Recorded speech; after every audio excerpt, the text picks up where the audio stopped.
ભક્ત ગોરા તું ભાર. આમાં ભાતું છે. માએ મને આપ્યું છે. મને વારી ઘડીએ ભૂખ લાગી જાય છે ને એટલે.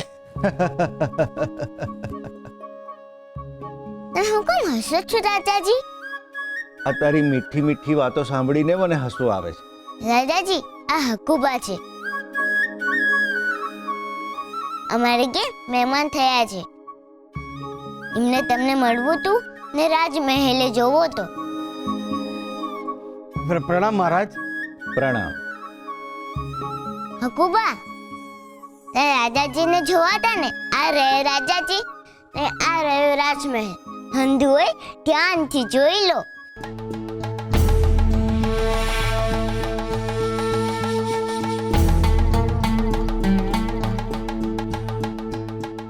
આ મહેમાન તો એટલું ધ્યાનથી બધું જોઈ રહ્યા છે કે જાણે મારું ખૂન જ કરી નાખવાના હોય.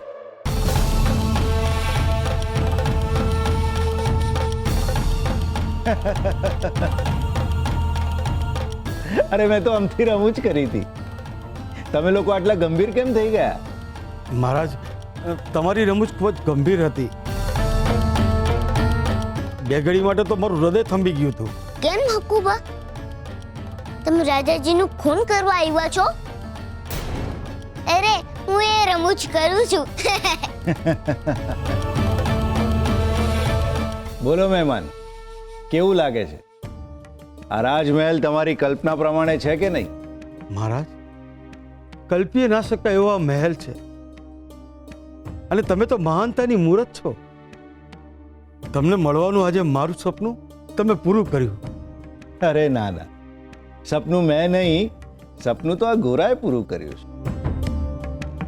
તમને અહીંયા ગોરા લાવ્યો છે. ગોરા તો માણસાઈનો દીવો છે. ભલે નાનો છે પણ એનું મન બહુ મોટું છે. પણ તમને મળીને એ સમજાઈ ગયું કે જે નગરના રાજા આટલા વિશાળ હૃદયના હોય એ નગરની પ્રજા તો ગોરા જેવી જ હોય ને.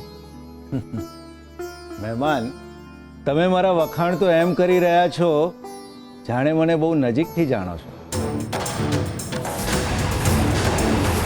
મહારાજ, દીવાને જાણવા માટે એની નજીક જવાની જરૂર નથી. અન્નદાતા અજવાળું તો અંતરથી પણ પરખાય. તમે તો વિદ્વાન જેવી વાતો કરો છો. તમને મળીને આનંદ થયો મને.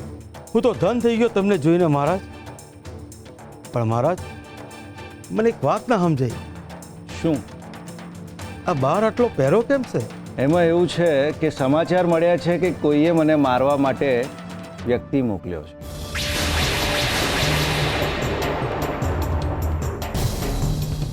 તમને મારવા? રાજાજી, તમે તો બહુ સારા છો. હા, તમને કોણ મારે? બેટા, આ દુનિયામાં બધાને ચૂપ રહેનાર વ્યક્તિ જ ગમે છે. એટલે જ્યારથી મારી વાચા ફૂટી છે ત્યારથી મારા દુશ્મનો વધી ગયા છે. કદાચ મારા નિર્ણયો અને મારા આદેશો ખટકતા હશે કોઈને. અત્યાર સુધી અંદર દબાઈ રહેલા મારા વિચારો હવે હું વ્યક્ત કરી શકું છું. એટલે આ શૂરસિંહજીનો બધાને પરિચય થવા લાગ્યો છે. સાંભળ્યું છે કે કોઈ બહારવટીયો ગામમાં આવી ગયો છે. આ તમે જે પહેરો જોયો છે ને, એના કારણે જ છે. પણ મહારાજ, તમારી જે વ્યક્તિને મારે કોણ? જે હશે એ થોડા સમયમાં પકડાઈ જશે. સાચી વાત છે. જે હશે એ જલ્દી પકડાઈ જાય.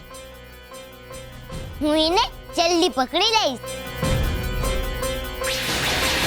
તમે ચિંતા ન કરો. અરે ના ના ગોરા, તું છે પછી મારે શેની ચિંતા?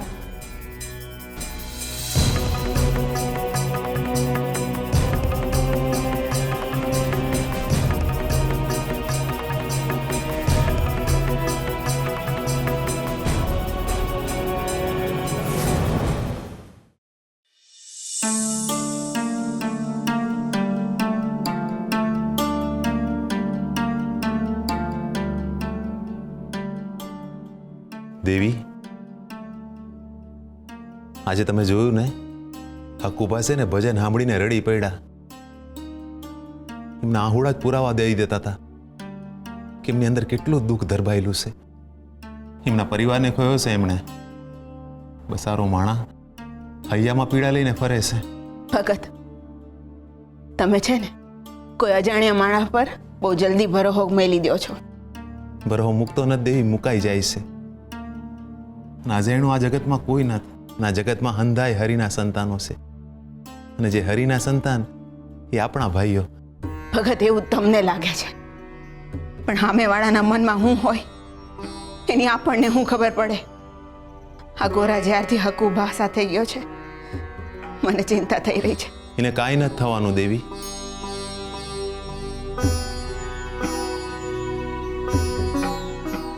ઈસે ને હમણાં જ પાછો આવી જાય. ઓલું જીવન છે ને એ કહેતો હતો કે મહેલમાં છે ને બહુ પહેરો છે, આજે ગુરાને અંદર જવા નહીં મળે. ભગત, ગોરાને ગમે ત્યારે રાજમહેલમાં જવાનો પરવાનો છે, એની તમને ખબર જ છે. હા, પણ આજે તો ગોરાની અંદર જવા મળે ને એમ લાગતું નથી. કંઈક તો મોટી વાત છે દેવી. એટલે જ તો આમ અચાનકથી આટલો મોટો સખત પહેરો ગોઠવાઈ ગયો છે. મહેમાન ક્યાં છે?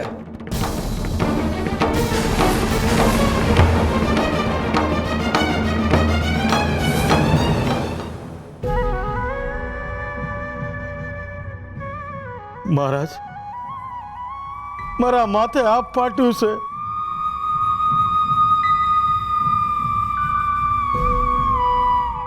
મહારાજ, દુકાળમાં મેં મારી પત્નીને ખોઈ.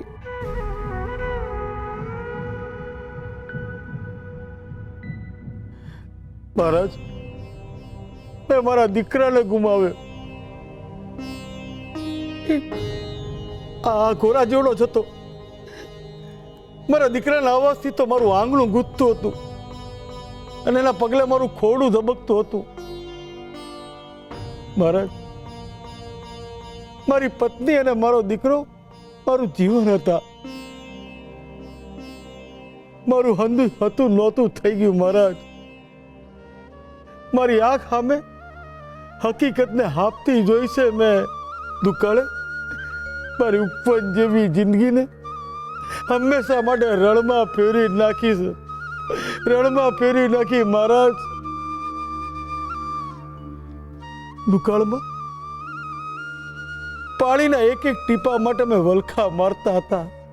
મારા ગામમાં પાણીનું એક ટીપું પણ નહોતું, અને પાણી ગોતવા માટે હું મારા દીકરાને લઈને ખૂબ જ દોડ્યો. ગામની બહાર નીકળ્યો. ગામની બહાર એક પથ્થર પાસે મારા દીકરાને હુવાડી હું પાણી ગોતવા નીકળ્યો, અને માંડ પાણી મળ્યું. ત્યારે પાણી લઈને મારા દીકરા પાસે આવ્યો. પાણી કરતા મારું ગળું ઉકાતું, અને જોયું તો મારા દીકરાની છાતી લોહીથી ખતપથતી હતી.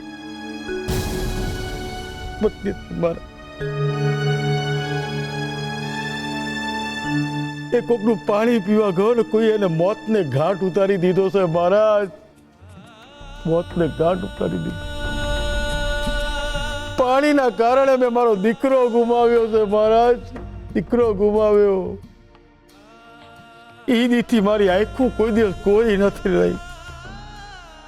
દુકાળે મારી આંખોમાં આંસુની કુંપણો રોપી દીધી છે. મહારાજ, કુંપણ રોપાઈ ગઈ છે.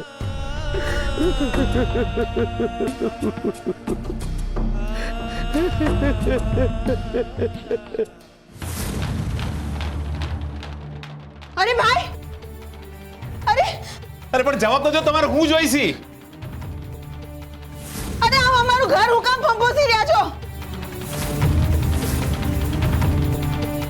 સામાન હું કામ વેર વિખેર કરી નાખ્યો? પણ ભાઈ જવાબ તો આપો, તમારે હું જોઈશી. અરે ભાઈ, અમારું ઘર હું કામ ફંફોસી રહ્યા છો?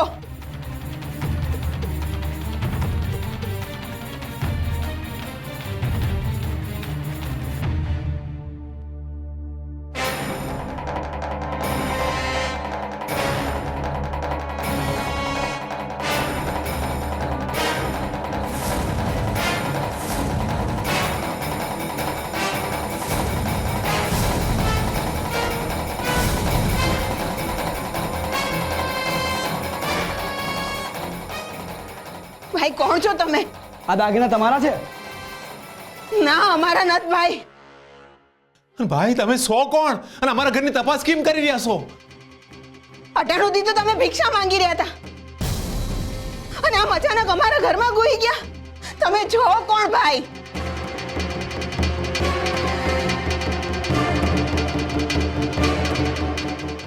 હું મહારાજનો ગુપ્તચર છું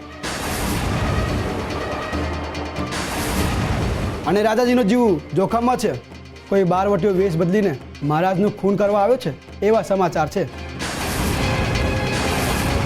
એટલે જ હું ગામના દરેક ઘરમાં જઈને ચકાસણી કરી રહ્યો છું.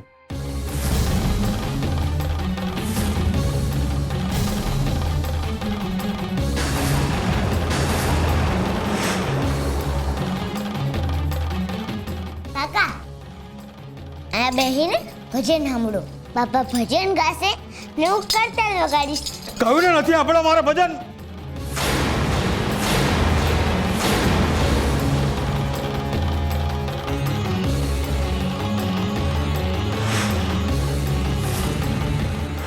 એમને ચોરાવાડા રાજા પર હુમલો કર્યો.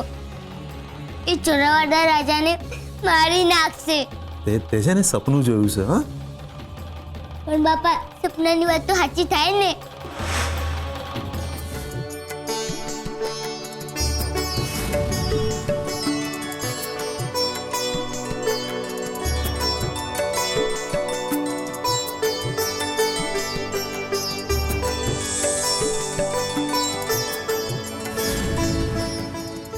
વાહ,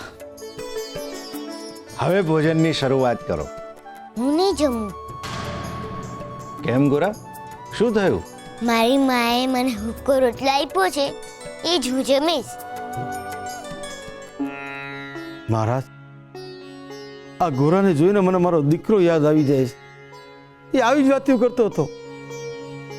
હકુબા, બાપા કે છે જે ગયું એને ભૂલી જવાનું ને હરિનું નામ લઈને આગળ વધવાનું. જે જાય છે એ હરિના ઘેર જાય છે એટલે એનું આપણે દુઃખ નહીં કરવાનું. ચાલો હવે તો જમવાનું શરૂ કરીએ. ગોરા, તારો રોટલો છે ને પછી જમજે. અત્યારે આ થાળમાં જે છે એ જમવાની શરૂઆત કર. આ થાળમાં તો બહુ સારું સારું જમવાનું છે, પણ બાપા કે છે કે સારું સારું જમવાનું જમીએ તો જીભે ચટાકો ચડી જાય અને અમે તો ગરીબ છીએ. તમારે આ સારું સારું જમવાની આદત પડી જાય તો અમને ન પાલવે. સાચી વાત કહેશે તારા બાપા. આપણે રહ્યા ગરીબ, આપણને હું સારું સારું ખાવાનું ના પાલવે. અચ્છા, તો આ દાગીના તમારા નથી. એનો અર્થ એ થાય છે કે તમારા ત્યાં આવેલા મહેમાનના છે. અને આ મહેમાન કોણ છે, ક્યાંથી આવ્યો છે અને શેના માટે આવ્યો છે એની પર તમને કાંઈ ખબર નથી. તમે બહુ મોટો અપરાધ કર્યો છે.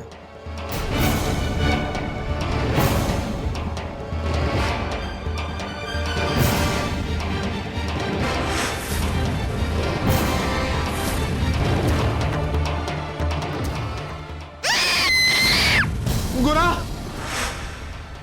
આમ આંખ મીચી લેવાથી તમે નિર્દોષ સાબિત નહીં થઈ જાઓ. તમારે જવાબ તો આપવો જ પડશે.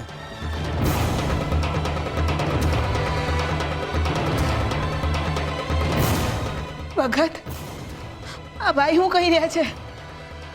આપણા ગોરાને કઈ થાય તો નહીં ને? અગર એ પેલા અજાણ્યા માણસ હારે ગયો છે અને આપણે તે અજાણ્યાને જાણતાય નથી. ઉદાય ભગત, હવે આપણું તો મને નહોતું ને તોય આપણે એને જવા દીધો.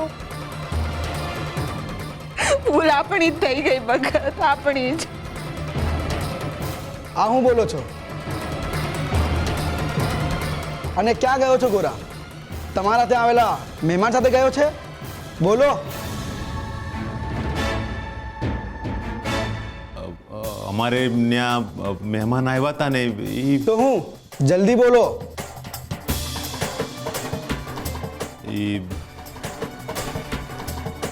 એટલે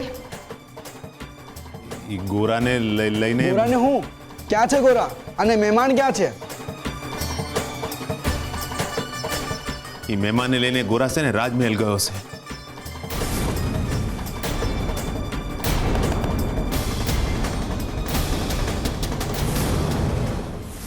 માફ કરજો મહારાજ, જોયું તમે? જોઈ તમારી પ્રજા? તમારી પ્રજા હુક્કો રોટલો ખાય છે અને તમે અહીંયા 32 જાતના પકવાન ખાવ છો. હું વિચારો છો મહારાજ? એ જ કે તમારી પ્રજા ગરીબ છે? આ રાજા રાજમહેલ અને સિંહાસનનું સુખ છોડીને કોઈ દી પ્રજાનું દુઃખ જો જાય ને, ઈ ખરો રાજા કહેવાય. જે રાજા પ્રજાની ચિંતા નથી કરતો એ માત્ર ને માત્ર નામનો રાજા હોય છે ને મનમાં પ્રજા એને ધિક્કારતી હોય છે.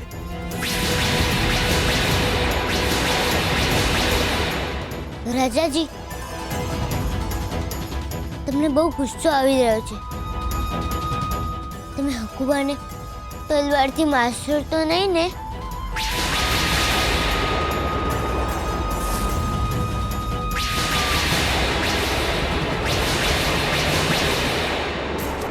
ભાઈ ભાઈ ભાઈ મારી વાત સાંભળો ભાઈ. એ હકુબે જો બહાર વાટ્યો હોય તો તમારો ગોરાનો જીવ જોખમમાં છે ભાઈ. અમને ભેળા લેતા જાઓ ને. હા ભાઈ, અમને તો મહેલમાં કોઈ નહીં જવા દે. તમે ભેળા હશો તો અમને જવા દે.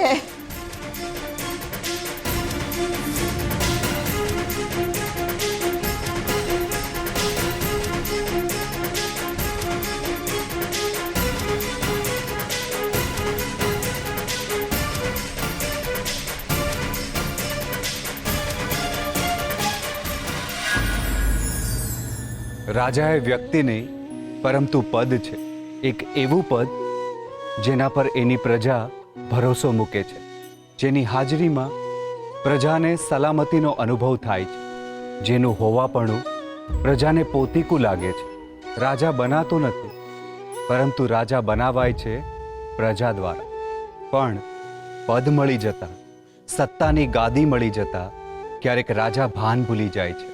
એ મોજ શોખમાં એટલો ડૂબી જાય છે કે પોતાના રાજ્યને પોતાની જવાબદારી નહીં પરંતુ ગુલામ સમજવા લાગે છે. અને આવું રાજ્ય અને એ રાજ્યમાં રહેતી પ્રજા અંતે પતન તરફ ધકેલાય છે. રાજાએ હંમેશા પહેલા પ્રજાનો વિચાર કરવો જોઈએ. જ્યાં સુધી એના પાત્રમાં ભોજન છે ત્યાં સુધી એની પ્રજા ભૂખી તો નથી, એનું એને ધ્યાન હોવું જોઈએ. જે રાજા પોતાની પ્રજાના સુખ અને દુઃખને જાણી નથી શકતો એ સત્તાને લાયક નથી હોતો. રાજા એ પ્રજાના મા બાપ છે, એટલે જેટલો પ્રેમ મા બાપ પોતાના સંતાનને કરે એટલો જ પ્રેમ રાજાએ પોતાની પ્રજાને કરવો જોઈએ.